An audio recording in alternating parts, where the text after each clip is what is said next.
Now that the dust has settled and people like Kris Commons have had their say, Kris Commons, the only time that he became relevant in my life is when my Twitter went into absolute meltdown, the time that his missus jumped on a pool table in a pub in Aberdeen and says, "Don't tell Kris about this," whilst there's everybody singing rebel tunes and she's telling people not to tell Kris about it when they've all got their cameras out and she's jumping about the pool table. Anyway, we digress. Kris Commons is like many supporters, and I'm going to tell you why you could be wrong on this one.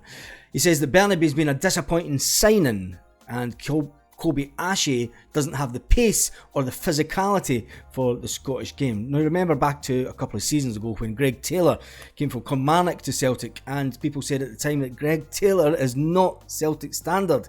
He should not be getting a game, was the cry on a weekly basis. And look at him, he turned his seasons and life around under Ange Postecoglou. Now if you look at the fact that Bernabe, who was bought for 3.75 million to be a first choice over Greg Taylor, the Argentina player only signed for Celtic last summer, but when you look at it, Greg Taylor has upped his game. Now, the first season in, he's coming from Argentina to play in Scotland, and you've got to take that first season hit with some players. Not every player comes in like Kyogo and Hatate and makes an instant impact. You know, they come in and they have other players that are from the same place as them. I'm not trying to make excuses for the weekend. We were absolute garbage, and we're going to talk about that in just a minute when we look at the player of the season goal last night, and we're going to talk about the difference between that goal, and we're going to talk about the difference to the team at the weekend also when we look at that video. Anyway, Carter Vickers was missing. He's been suggested that he's the next Virgil van Dijk. I wouldn't be surprised if he went for that kind of money, but you know, he did play down south for a long time before he played at Celtic.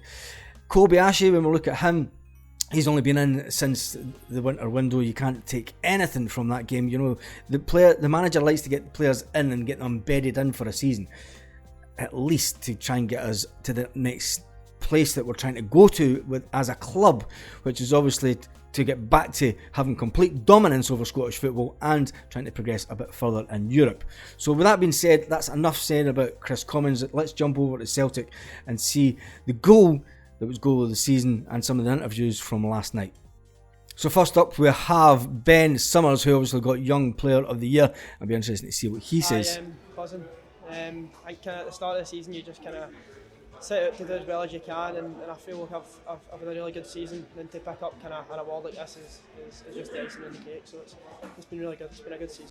I've got to say he's done fantastic since he came in, and I think the fact that Celtic are trying to get him on an extended contract, it'll be interesting to see what happens this summer with the player. And I'll take you back to Rugby Park and that first team debut at Kilmarnock. Can you talk us through the emotions of the day and making that first team appearance? That's also at the start of the season. I kind of set targets for myself, that being one of them, and it was really good because my family were in the crowd, so it made it really special. I got a really good moment from me. It's always good to see the young players come through, and the fact that Celtic have done it many times, and you look at the players that are in the first team squad at the moment, like say Stephen Welsh, you look at Ralston, you look at players that have been around a bit longer, our captain, and then Jamesy Forrest. You know, it is and then even look at the backroom staff. Look at the backroom staff at Celtic just now. There's many people in the backroom staff from the B team all the way up to John Kennedy that have came through the system at Celtic. So obviously Jota got goal of the season, and we're going to have a look at that goal in just a second.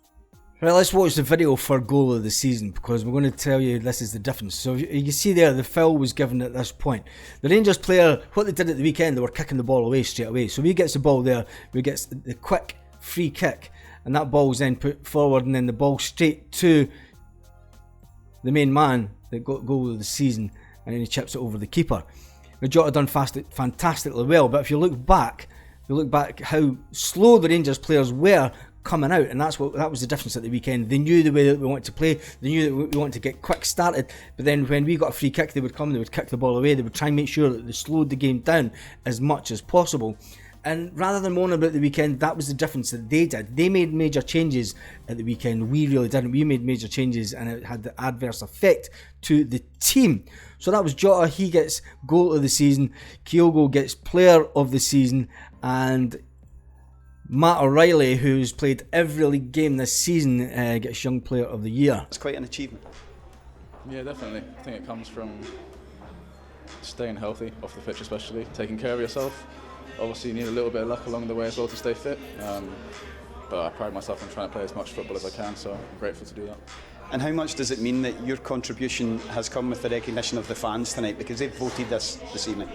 No, it's amazing. It means a lot, to be honest. Every time I'm on the pitch, I do try to give my all for the football club, and I'm glad it's recognised. You've got to remember, he's just a young lad, and I think a lot of people forget that about Matt O'Reilly. You know, he is still quite young, and the fact that he's got that recognition, hopefully it'll. Everybody's saying the same thing though. Has Matt got it in him to go to that next level? Does he have that in him? There was a special award given to the one and only Tom Boyd. I've met Tam on many occasions back in Fife. He's got family that used to stay quite near me, and I'm so glad that he got the recognition that he did for the work that he does at Celtic. Can you describe what it means to receive this special recognition tonight? I'm overwhelmed, so I'm just one of the supporters who made it lucky, and now being recognised for the work I do, I'm absolutely delighted. I've seen some videos there, and I'm well in luck with my father, my mum, and my father just died recently, and so he'd been delighted to be here today as one of the Celtic family, and I'm lost for words in terms of what to say and express my views, but I'm well chuffed. I'm absolutely well chuffed. And of course, your dad introduced you to this Celtic family. He's been a huge part of the Celtic family. We're so proud tonight. Yeah, I was very lucky that my dad did not follow my granddad, because my granddad was a Thistle supporter, and I'm not saying anything against Thistle, but my dad went with his friends, and he went to Celtic Park, and then he took me and my brother along with him and followed us, and that's the best thing that's ever happened to us. You know, because we can look now in terms of all the things I've been looking at, thinking of the Celtic family, going as a young kid through the turnstiles, getting lifted over as most people did in those days, or young kids did, and then going through, wanting to play for your team, wanting to play that. Thought I'd lost a wee moment, went to Motherwell, went down to Chelsea.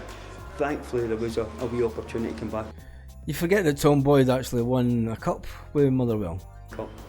And then playing and walking out and running out and playing in that first game against Airdrie, and the hairs in the back of the neck were standing up. It was brilliant experience. And then since we dipped in the early 90s and the change that we had, but then it's went from that, and it's even getting better now that I've retired, and the work I do, I help the foundation and stuff like that. You know, I don't see it as help.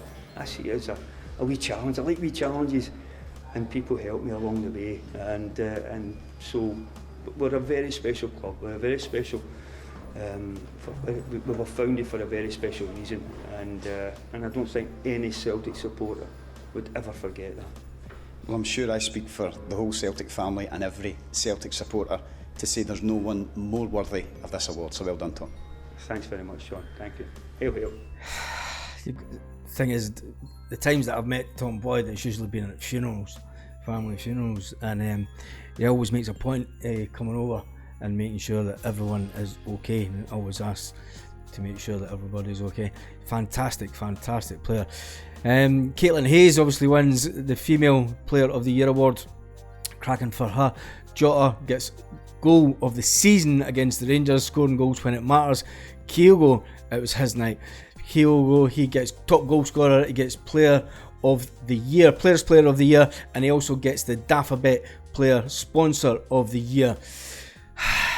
We just keep on going. I'm just going to check the subscriber count, because the subscriber count has been going up, and this morning we are at 9,998, 2 away for the Big 10, if only.